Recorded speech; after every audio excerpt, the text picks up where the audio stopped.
Well, my background is that I was an economist. I worked in the British Treasury, but after the Treasury, I worked for 20 years in large management consultancy organisations. So I think I had the skills which enabled me to go into this organisation to try and help them.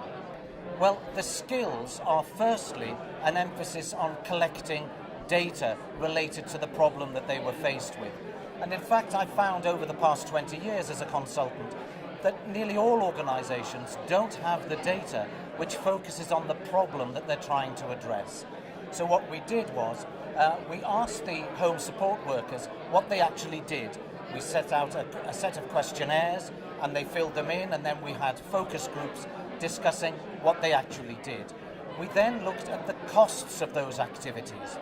Most organisations have costs.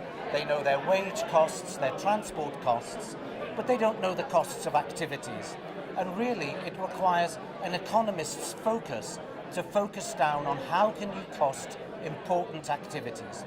Once we'd costed those, we could look at the costs and benefits of those activities in terms of whether they prevented people going into accident and emergency or being referred to hospital. What we found was that the costs of home support work were much less than the costs of accident and emergency and GP referral. So it would only take a small number of home support workers to justify the high costs of accident and emergency. Well, the impact that we were able to make was twofold. Firstly, in terms of the organisational structure, we looked at the types of activities that the home support workers were carrying out, and they then had a series of internal seminars looking at what they were doing. But secondly, with the report, they're now able to go to the funders, the commissioners within the local health economy, the clinical commissioning groups, the hospital and the local authority, and say, look, we have hard data which shows that looking after people in the home is much more cost effective than them turning up at A&E. Well, you know, one of the lessons of consultancy is that it's a great privilege to be asked by organisations to go into the organisation and work with people who really want to make a change in their organisation and want to make their organisation effective. And so I always bear in mind what a privilege it is to work with professionals. What I learned was that it confirmed what the problem is with many organisations. They didn't have the data, but it's a great challenge to help them find that data. And it's very interesting doing that.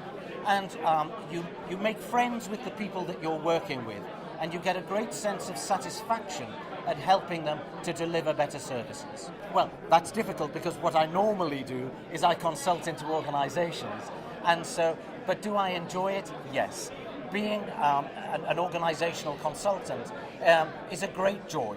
You work with people who want to work with you, you can help them, it is extremely satisfying.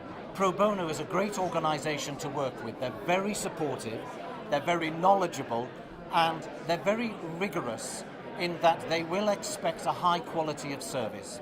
So just because it's pro bono doesn't mean that any quality standards are jeopardised.